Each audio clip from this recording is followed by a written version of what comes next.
할렐루야. 우리가 하나님을 예배할 수 있는 게 얼마나 크고 아름다운 축복인지 생각하지 않을 수 없습니다.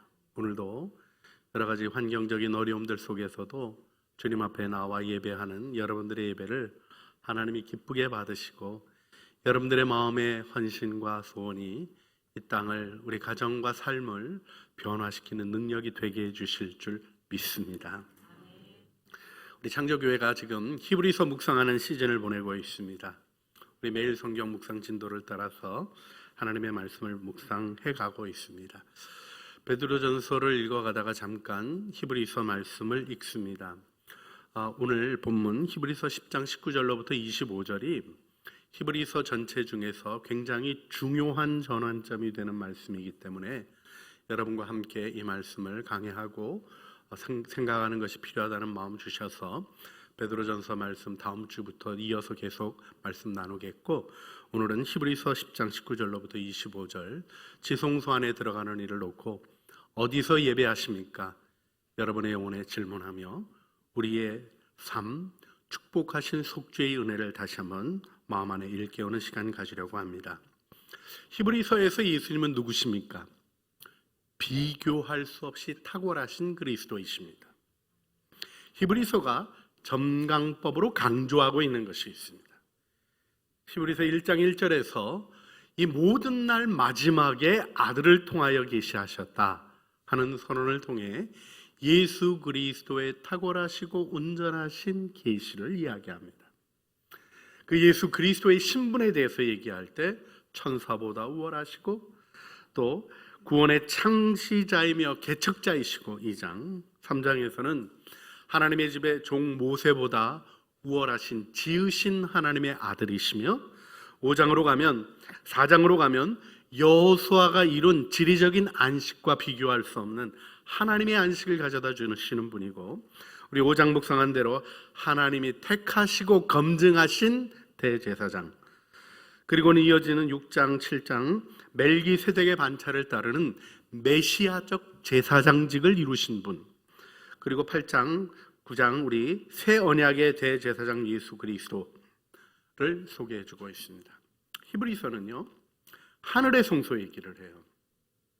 보이지 않는 하늘의 성소가 있는데 땅에 있는 성막이, 모세에게 짓도록 보여주신 성막이 그 하늘의 성소의 그림자다, 모형이다, 이렇게 얘기하며 사라지고 없어지는 눈에 보이는 옛것에 속한 옛 언약이 낡아 허물어지게 하시고 새 언약을 그리스도로 말미암아 세우신 신약의 은총을 명확하게 증언하고 있습니다. 그리스도는 탁월하신 신분으로, 비교할 수 없이 탁월하신 신분으로 그 일을 이루셨을 뿐 아니라 그분의 속죄의 제사는 어느 무엇과도 비교할 수 없는 놀라운 능력과 은혜로 이루어진 완벽한 구원임을 증언합니다. 여러분은 신약의 백성이 되었습니다. 아직도 구약의 눈에 보이는 것, 아직도 구약의 율법에 매여 있는 것에 의해서 하나님을 바라보고 계시지는 않습니까? 이미 구원 얻은 줄 믿습니다마는, 은혜 가운데 계신 줄 믿습니다마는, 우리 주님이 주시는 은혜를 따라 은혜의 보좌 앞으로 담대히 나아가시는 하나님의 백성의 축복을 누리시기를 주님의 이름으로 축원합니다. 이때 우리를 위하여 이루신 탁월한 은혜의 사역이 이루실 일을 오늘 19절과 20절은 어떻게 말씀하고 있습니까? 오늘 본문 말씀에서 우리 주님이 이루신 일에 대하여 이어지는 이 말씀 속에 19절, 그러므로 형제들아 우리가 예수의 피를 힘입어 성소에, 지성소에, 가장 깊은 거룩한 성소에 들어갈 수 있는 담력을 얻었다, 담대히 들어갈 수 있게 되었다. 왜냐하면 20절, 그 길은 우리를 위하여 휘장 가운데로 열어놓으신 새로운 살 길이요 휘장은 곧 그의 육체니라, 이렇게 말씀해 주고 있어요. 두 가지를 얘기하시는 거죠. 우리에게 살 길이 열렸다는 거예요. 하나님 앞에 나갈 수 있는 길이 열렸다는 겁니다. 할렐루야. 여러분, 성전에 와서 예배를 드리는데요, 마음이 성전 휘망문조차 통과하지 못하고 밖에서 기웃거리면서 저 사람 속죄제사 드리네, 뭐 죄졌나 봐, 이런 거나 생각하는 연약함 가운데 있을 수 있어요. 그러나 하나님이 우리를 부르신 자리는 어디입니까? 지성소 아니에요. 대제사장이나 1년에 한 번 들어갈 수 있었던 지성소를 우리를 위하여 휘장 가운데로 살 길을 열어주셔서 들어갈 수 있게 해주신 거예요. 이 은혜가 신약의 은혜고, 그래서 우리를 왕같은 제사장이라고 다 부르는 겁니다. 특별히 구별된 사람만 하나님 앞에 나가는 것이 아니라 우리 모두가 그 은혜를 얻었다는 것을 이야기하는 거예요. 여러분, 직무에 구분이 없다는 얘기가 아닙니다. 각자 은사에 맡은 부분이 없다는 얘기가 아닙니다. 모두에게 주어진 동일한 은혜는 무엇입니까? 지성소 안에 들어가 하나님을 만나게 하셨다는 거예요.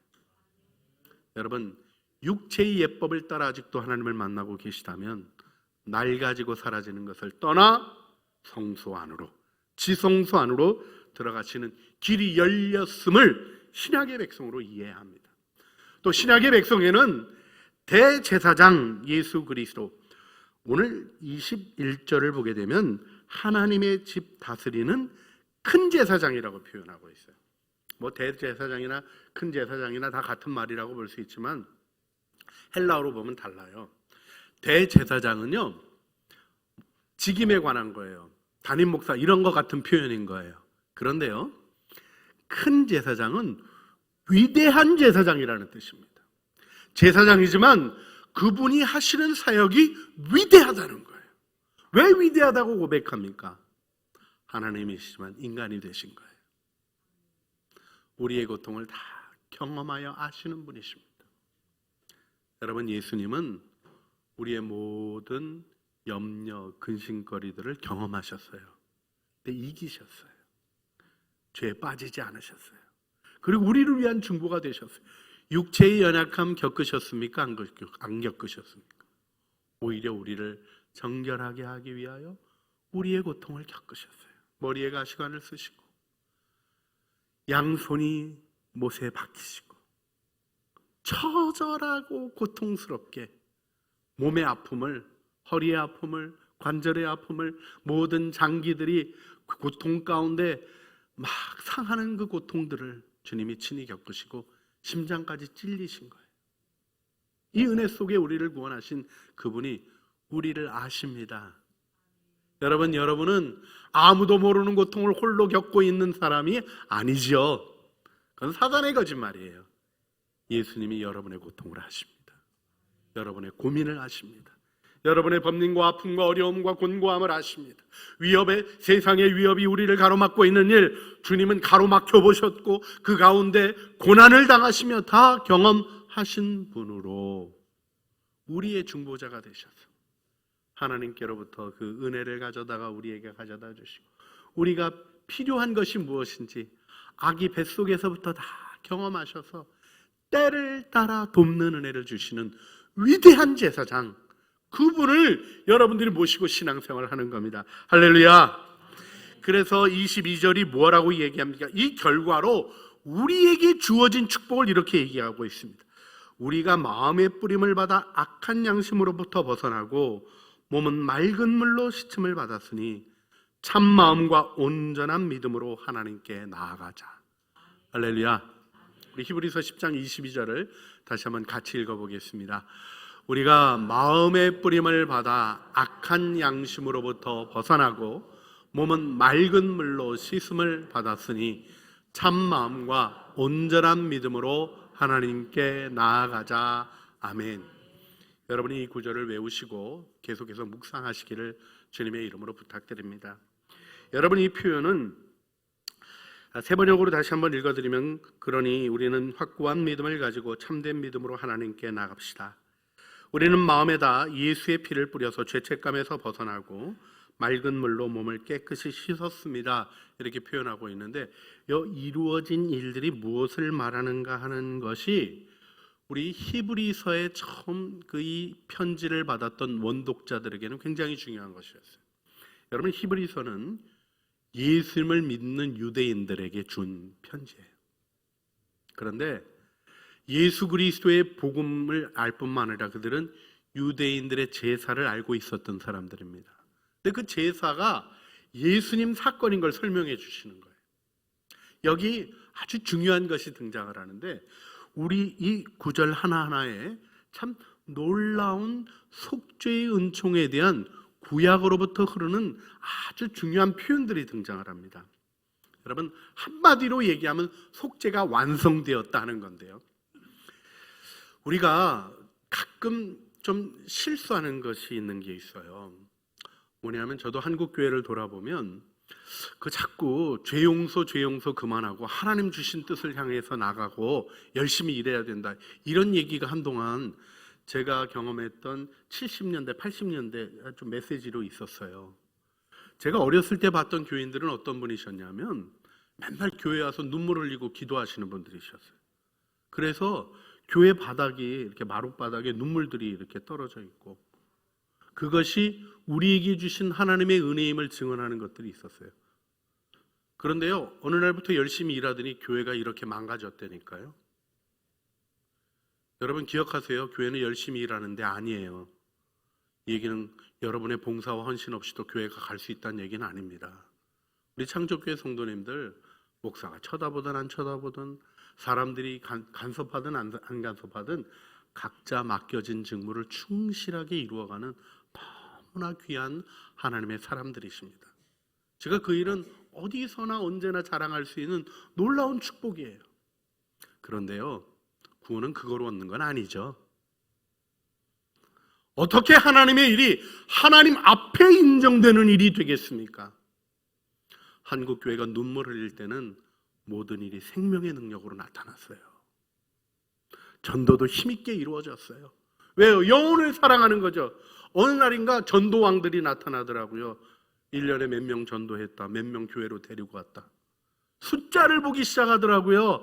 하나님이 주신 영혼의 아름다운 것들을 보는 것을 잊어버린 채로 망가져가기 시작하더라고요. 왜요? 속죄의 은혜를 제대로 알지 못하기 때문입니다.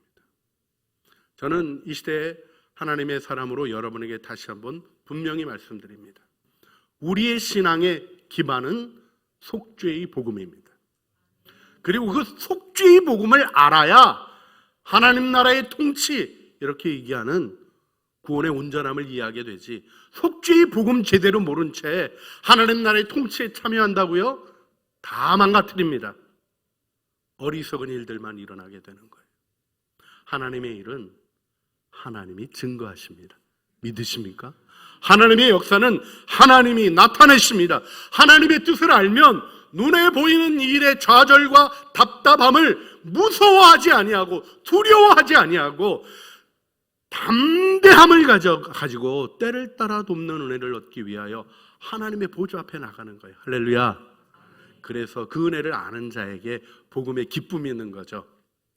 자, 오늘 제가 설교하면서 여러분들이 진지하게 말씀을 잘 들어주셔서 너무 감사하게 생각하는데, 한 가지 부탁하고 싶은 게 있어요. 웃으세요. 막 이렇게 심각하게 들어야 될 메시지가 아닙니다. 여러분의 노력으로 된 게 아니라 하나님의 사랑으로 열어주신 일이 우리에게 있게 되어서 어떻게 하라는 거예요? 마음의 뿌림을 받아서 악한 양심으로부터 벗어났으니 참 마음과 온전한 믿음으로 하나님께 나아가라는 거예요. 할렐루야. 여러분, 지성소 안에 들어가고 계십니까? 이걸 마음에 두셔야 돼요. 성전 뜰이나 밟고 가면 안 돼요. 여러분, 떡상과 메노라의 불빛만으로도 부족해요. 하나님의 거룩한 은혜 가운데 지성소 안에 들어가 나를 만나주시는 주님, 나를 사랑하시는 주님, 내 죄도 그분의 손으로 거두어 주시고 씻어주시고 정결케 하시고 하나님의 뜻으로 세워주시는 그 은혜의 하나님을 경험하도록 우리는 축복받은 것입니다. 히브리서를 제대로 이해하려면 이 말씀의 의미를 밝히시는 오늘의 강해에 주목하셔야 합니다. 오늘 본문 말씀이 이야기하고 있는 바는 무엇입니까? 우리에게 이 은혜가 열렸다는 것이죠. 자, 그래서 마음의 뿌림을 받았다는 거예요. 여러분, 이 뿌림이라는 것이 정결 예식에 있어서는 굉장히 중요해요. 암송아지의 죄를 탄 물을 뿌려서 정결하게 하는 예법을 통과해야 하나님 앞에 나아갈 수 있었어요. 이것만 있는 게 아닙니다. 이게 뿌림이 속죄, 이 속죄라는 키페르라는 이 단어가 덮는다, 넘어간다, 깨끗하게 한다, 뭐 이런 뜻을 가지고 있는데요. 이 일이 유월절에서 정확히 보여주는 부분이 출애굽기 12장 22절에 나옵니다. 출애굽기 12장 21절 말씀을 보면 우슬초로 묶음을 가져다가 그릇에 담은 피에 적셔서 그 피를 문 인방과 좌우 설주에 뿌리고 아침까지 한 사람도 자기 문 밖에 나가지 말라. 자, 이 뿌리면 어떤 일이 일어나는 거예요? 유월하는 겁니다. 파스카, 패스오버. 하나님의 심판이 죄인에게 임해야 되는데 어떻게 돼요? 이게 넘어가는 거예요. 그래서 유월절이라고 표현합니다. 유월이라는 건 유월이 아니고요, 넘어갔다라는 표현이에요. 여러분, 거룩하신 예수님이 여러분의 삶에 함께 하십니까? 여러분 마음에 계십니까? 죄인이 거룩하신 분이랑 있으면 어떻게 돼요? 죽어요. 그게 성경이 보여주는 중요한 원리입니다. 성결한 자는 임재가 영광이 되어지지만 부정한 자에게 임재의 경험은 죽음입니다. 여러분, 아론의 아들들이 제사장 되던 그날 죽었어요. 불 잘못 들여서. 엄연하게 있는 엄격한 원칙이 있는 거예요. 그런데 어떤 일이 일어난 겁니까? 예수 그리스도의 피가 뿌려진 거예요. 어디에 뿌려졌대요? 마음에 뿌림을 받아. 여러분의 마음에 예수 그리스도의 피가 뿌려지고 어떤 일이 일어난 겁니까? 예수님이 와 계실 수 있게 된 거예요. 할렐루야. 여러분이 못 느껴도 그분이 계십니다. 우리는 문 요만큼 열어드렸는데 비집고 들어오셔서 그렇게 구박해도 안 나가셔요. 왜요? 내가 내 안에 있어야 내가 구원을 얻겠구나. 사랑하셔서 지저분하고 어지러워서 진노로 가득한 심판을 내려야 되는 우리의 마음에 주님이 핏부림을 보시고 오셔서 함께 하시며 하나씩 하나씩 우리의 영적인 진도를 따라 여러분의 마음을 가꾸어 주시는 겁니다. 이 놀라운 일이 이루어졌다는 거예요. 그래서 또 어떤 일이 이루어졌다는 것입니까? 악한 양심으로부터 벗어나게 됐다는 거예요. 할렐루야. 여러분, 양심이 마비된 사람하고 같이 지냅니까? 안 지냅니까? 잘 모르시면 기억하세요. 양심 마비된 사람이랑 같이 지내면 큰일 나요. 그 사람이랑 같이 안 놀아야 돼요. 양심 망가진 사람 똑바로 해서 양심 고쳐 그러면 양심을 고칩니까? 여러분, 마비된 양심이 고쳐지나요? 안 고쳐지나요? 잘 모르세요. 우리 그리스도인들이 헷갈려요. 원래는 안 고쳐지는 겁니다. 그런데 예수 안에서 우리가 경험한 게 무엇입니까? 악한 양심으로부터 벗어나고 우리 히브리서 9장 14절 말씀처럼 하물며 영원하신 성령으로 말미암아 흠없는 자기를 하나님께 드린 그리스도의 피가, 이 보혈이 어찌 너희 양심을 죽은 행실에서 깨끗하게 하고 살아계신 하나님을 섬기게 하지 못하겠냐. 살아계신 하나님을 예배하게 하는 우리 양심의 회복이 예수의 피로 이루어지는 거죠. 할렐루야. 여러분이 놀라운 은혜를 기억하셔야 돼요. 마비된 양심 회복될 길이 없고요, 망가진 양심 고쳐질 길이 없는데 예수 그리스도의 보혈이 우리의 마음에 뿌려짐으로 우리의 양심이 변화를 얻게 되는 겁니다. 그래서 우리가 어떤 흉악한 죄에도 예수 믿으면 소망이 있다고 얘기하게 되는 거예요. 변화되니까요. 그런데요, 그 다음에 몸은 맑은 물로 씻었다 이렇게 표현이 됩니다. 여러분, 몸을 씻는 일을 먼저 합니까? 양심이 갱신되는 일이 먼저 있습니까? 양심이 갱신되는 일이 먼저 있는 거예요. 몸을 맑은 물로 씻었다 하는 것은 세례 예식과 관련되어 있는 말씀입니다. 여러분, 세례가 어떤 것이죠?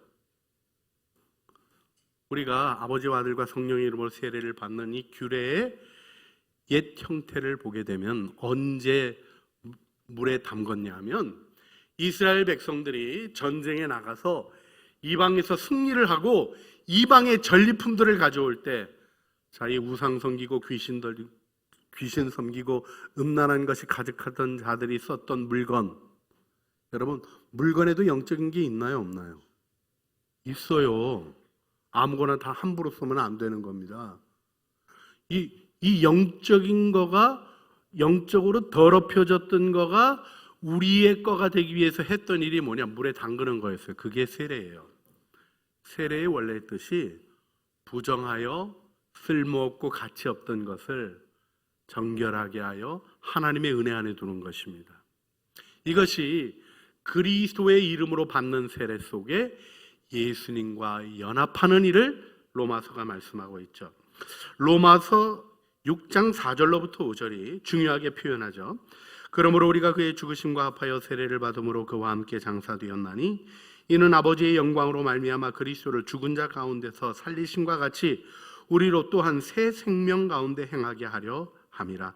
만일 우리가 그의 죽으심과 같은 모양으로 연합한 자가 되었으면 또한 그의 부활과 같은 모양으로 연합한 자도 되리라. 세례가 뭐라는 거예요? 이제 우리 안에서 몸을 맑은 물로 씻음을 받았다는 이 세례의 표현은 그리스도와 연합하여 우리의 옛사람이 십자가에서 죽고 그리스도의 부활에 연합하여 예수 안에 새 사람이 살게 되었다는 거예요. 그래서 우리가 맨날 나는 죽고 예수로 사는 삶, 이 고백을 하는 겁니다. 여러분, 죽은 것이 있는 걸 알아야 되고요, 살아난 그리스도의 은혜가 무엇인지 알아가는 게 신앙생활입니다. 이 의식이 없이 무엇을 하는 것이 하나님 앞에 기억될 수 있겠어요, 없겠어요? 여러분, 하나님은 거룩하신 분이셔요. 우리의 마음의 중심을 보는 분이십니다. 우리가 이 은혜 속에 하나님의 은혜 안에 사는 길이 열려지는 축복을 보아야 하는 것입니다. 자, 22절 말씀을 우리가 지금 집중적으로 보고 있는데요, 우리가 마음의 뿌림을 받아 악한 양심으로부터 벗어나고 몸은 맑은 물로 씻음을 받았다는 거예요. 자, 이 일이 우리의 노력으로 된다는 거예요? 예수님이 해주셨다는 거예요? 예수님이 해주셨다는 거예요. 그걸 믿는 게 신앙이죠. 그래서 예수 믿고 구원 얻는다는 말이 딴 게 아닙니다. 내 노력으로 구원 얻는 게 아니에요. 하나님의 일은 믿음으로 하는 거지 다른 것이 아니에요. 하나님이 하신 일을 받아들임으로, 그 다음에 어떤 일이 일어납니까? 참 마음과 온전한 믿음으로 하나님께 나아가는 삶의 변화가 일어나는 거죠. 그전에는 하나님 앞에 나아가기가 겁이 나요. 왜? 내 죄 때문에. 내가 아는 내 죄 때문에. 아무도 모르지만 내가 아는 내 죄 때문에. 지금도 죄악의 언저리에서 이리저리 구경하려고 하시는 분들 물러나세요. 그리고 예수 그리스도의 이름으로 용서함을 받으십시오. 자유를 알아야 죄를 다스리게 되는 거예요. 참는 것으로 아니요, 안 돼요. 여러분, 이런 속죄의 은총이 예수 그리스도의 생명의 말씀이 권고하는 것이 무엇입니까? 참 마음, 보혈은 마음에 뿌려졌고 마음의 변화와 갱신을 경험하게 하시는 거예요. 여러분, 우리가 지성소 안에 들어간다 하는 일이 무엇인가를 다시 한번 기억하기를 원합니다. 지성소 안에 들어가려면 꼭 뭘 지나야 되죠? 휘장을 지나야 돼요. 휘장. 여러분, 그 휘장이 하나님께 나아가는 길이 막혀 있었다는 것을 의미하는 것입니다.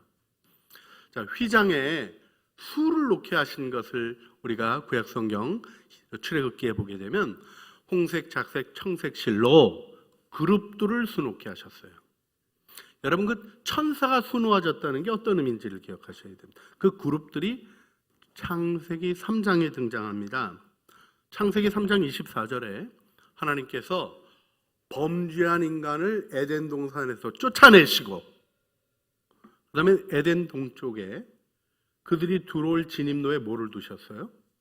여러분, 이게 방향도 성소의 방향과 동일한 동쪽이에요. 동쪽에 그룹들과 두루 도는 화영검을 두셨어요. 에덴 동산 안으로 진입할 수 있게 하신 거예요? 못하게 하신 거예요? 못하게 하신 거예요. 거기 들어가면 생명나무 과실 있는데 그거 먹으면 영원히 죽지 않는데.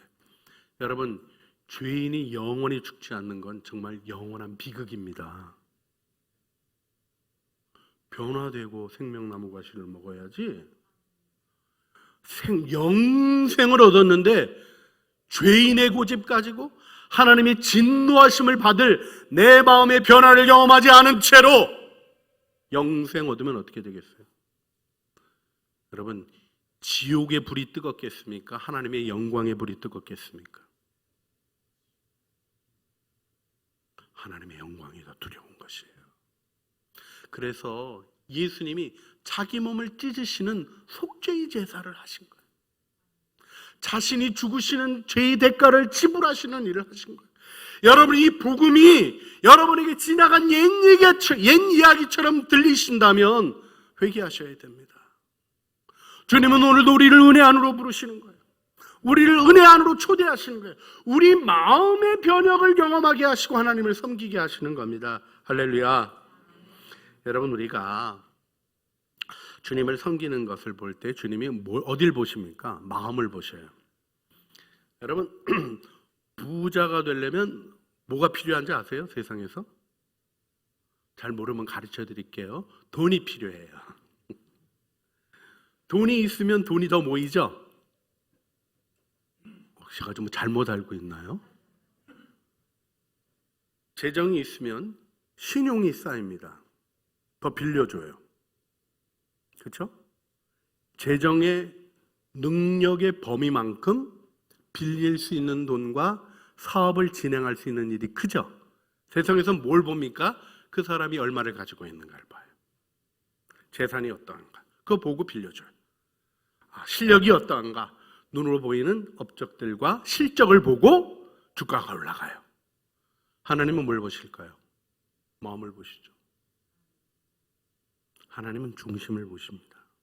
정확히 기억하셔야 돼요.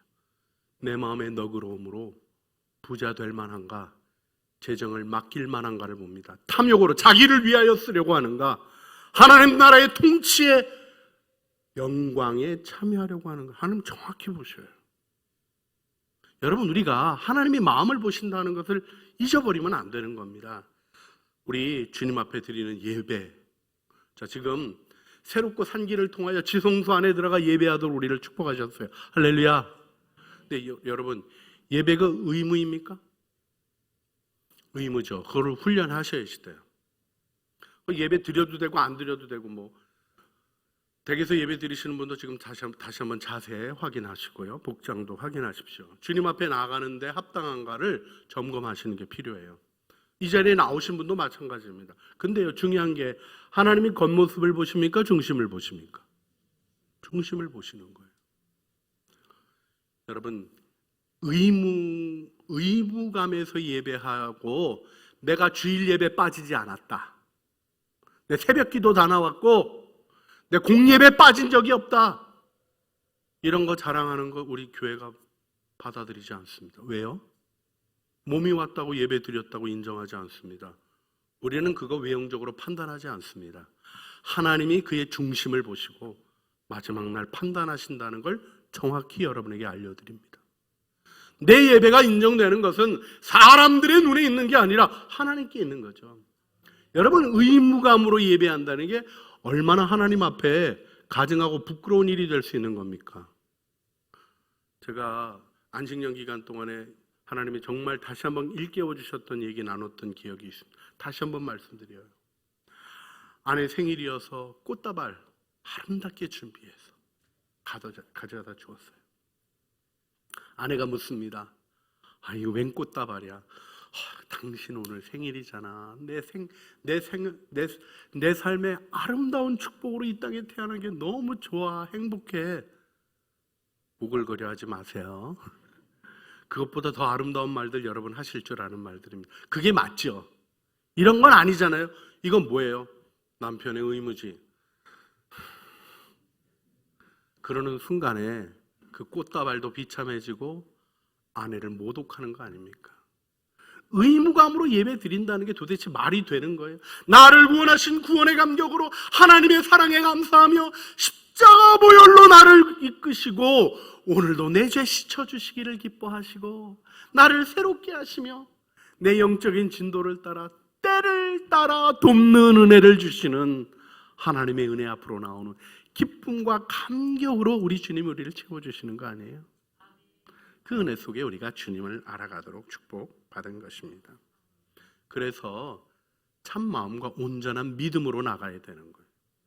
여러분, 구원은 내가 뭘 해서 얻은 겁니까? 믿음으로 얻은 겁니까? 공로로 얻는 게 아니에요.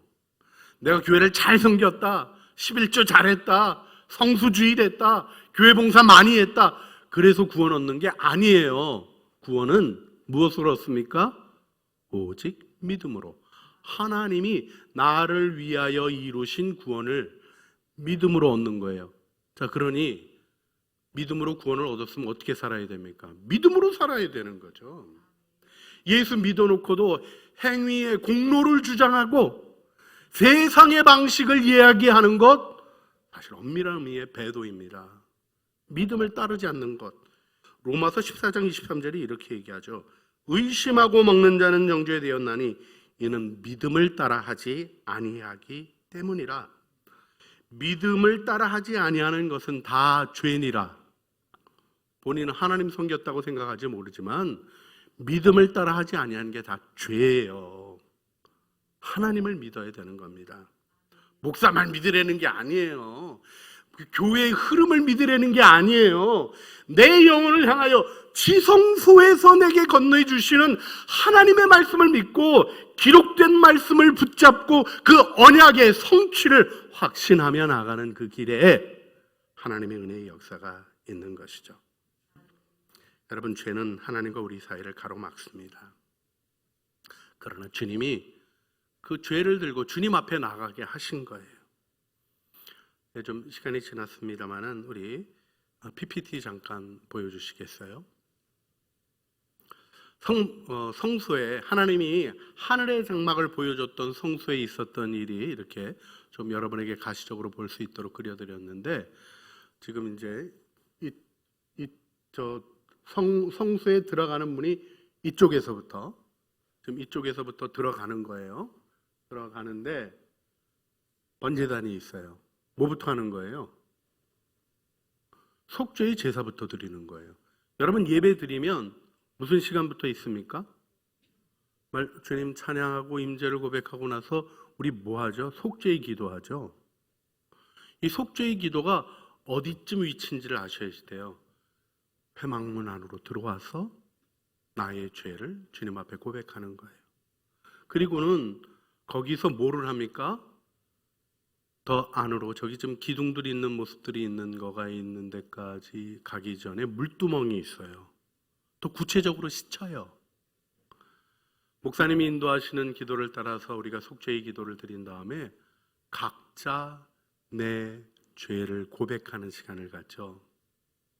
그 일을 통해서 정결해지면서 주님 앞에 나가도록 되어 있는 것입니다. 넘겨주시겠어요?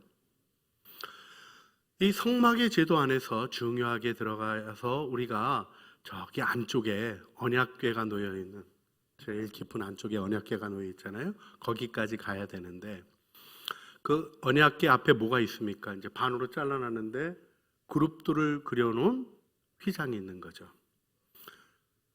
우리 넘겨주시겠어요? 네, 또 우리 간단하게 요약된 그림으로 넘어가 주세요.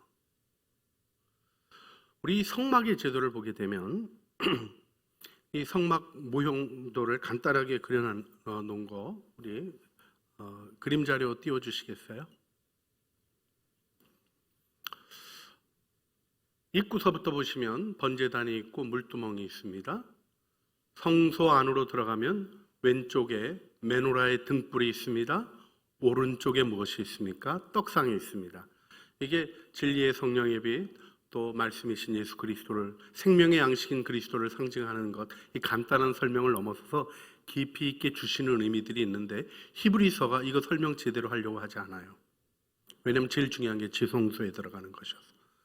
그런데 히브리서의 그림하고 구약 출애굽기의 그림의 차이가 나는 부분이 있는 게 있어요. 뭐냐면 보시면 분향단이 있잖아요. 분향단의 위치입니다. 출애굽기의 분향단은 지성소와 성소의 구분 휘장 밖에 분향단이 있어요. 여러분, 히브리서를 읽어보셨죠? 묵상하셨던 일에 대해서 다시 한번 기억해 보세요.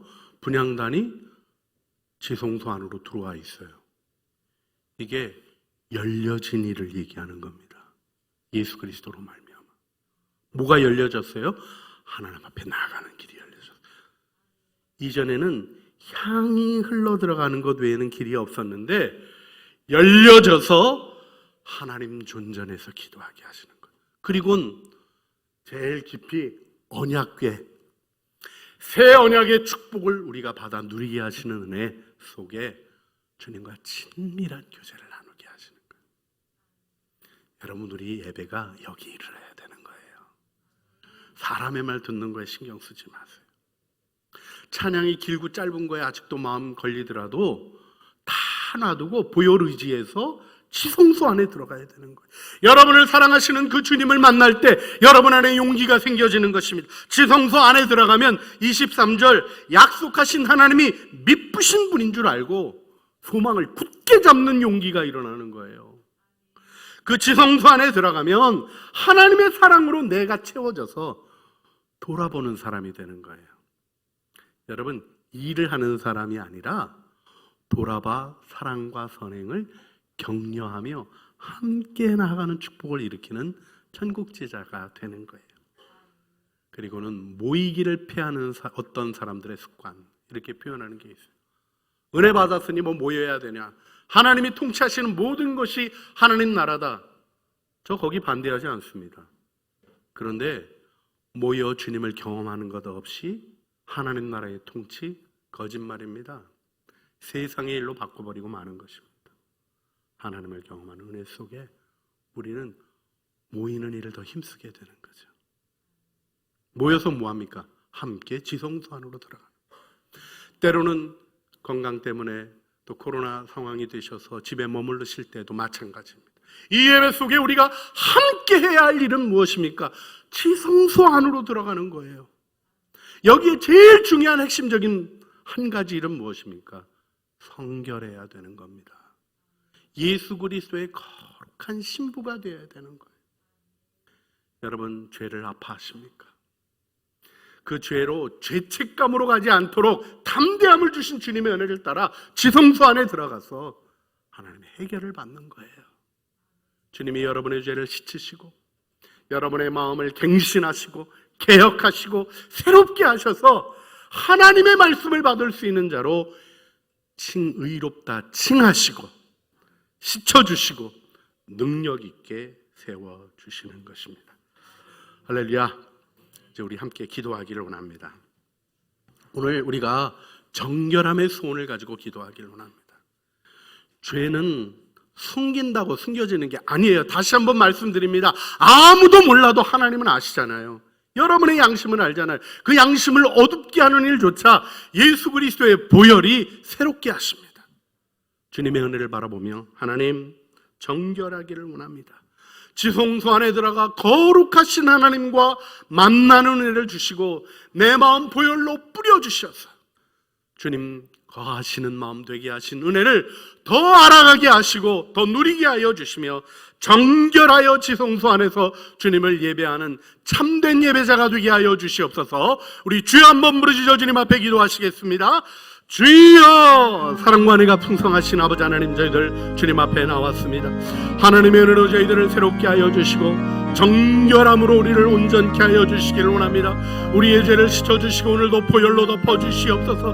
그 속죄의 제사, 단번에 영원히 이루신 제사의 효험을 따라 우리의 망가진 양심 회복되어지게 하여 주시고 우리의 죄 예수 그리스도의 보혈로 덮어 하나님 앞에 은혜로 간과되어지게 하실 뿐 아니라 씻어지게 하여 주시고 우리가 우리의 죄를 자백할 때 미쁘시고 의로우사 우리 죄를 사하시며 모든 불의에서 우리를 깨끗게 하시는 하나님의 은혜 안에 서게 하여 주시길 원합니다. 고개 숙인 죄의 백성들의 삶이 몸과 마음이 보혈로 정결하여지고 하나님 나라의 영광에서는 아름다운 은혜 가운데 있게 하여 주시며 주님 홀로 영광 받아 주시옵소서. 우리 구주 예수 그리스도의 이름으로 기도합니다. 아멘.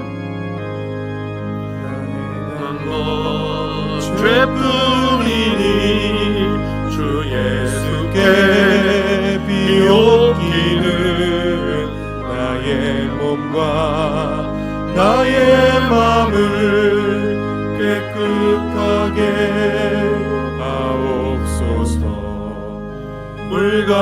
가지고 날 씻든지 불 가지고 태우든지 내 안과 밖 다 닦으사 내 모든 죄 멸하소서.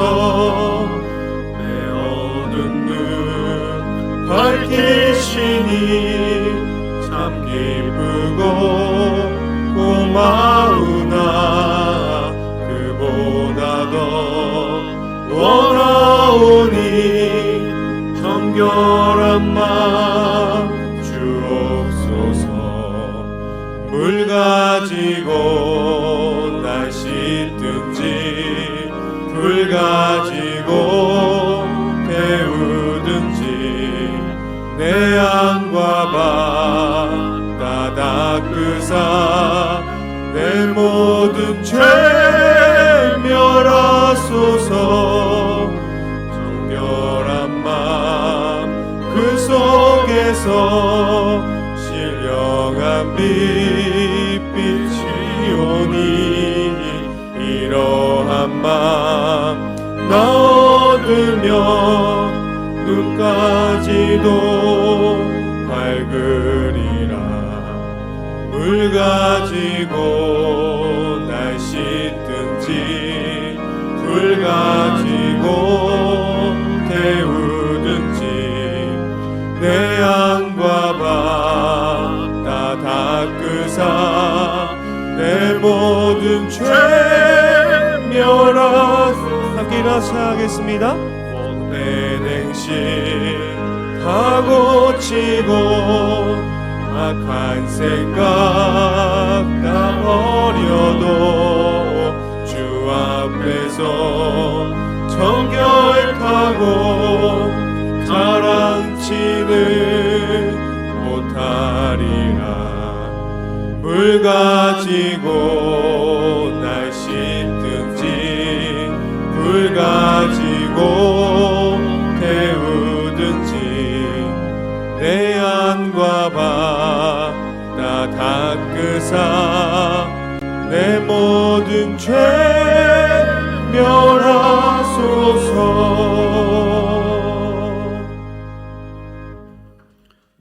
주님은 여러분을 사랑하시고 여러분의 죄를 용서하십니다. 죄를 제거하시고 주님과 동행하는 아름다운 축복으로 오늘도 기꺼운 사랑으로 주십니다. 믿음으로 받으시고 누리시기를 축원합니다. 우리가 마음의 뿌림을 받아 악한 양심으로부터 벗어나고 몸은 맑은 물로 씻음을 받았으니 참 마음과 온전한 믿음으로 하나님께 나아가자. 이제는 우리 주 예수 그리스도의 은혜와 아버지 하나님의 사랑과 성령 하나님의 교통하심이 그리스도의 정결한 신부로 우리의 예배를 세우며 우리 공동체를 세우며 지성소 안에 들어가 하나님과의 그 친밀하고 아름다운 은혜의 교제를 누리며 내 안에 계신 그리스도로 말미암아 이루어진 천국의 증언들을 세우기를 소원하는 사랑하는 주의 자녀들 머리 위에와 은혜로 주신 가족들 가운데 수고하는 생업 위에 주신 사명 순종함으로 이루어가는 모든 걸음걸음 위에 이제와 영원 무궁토록 함께 있어지기를 간절히 축원하옵나이다. 아멘.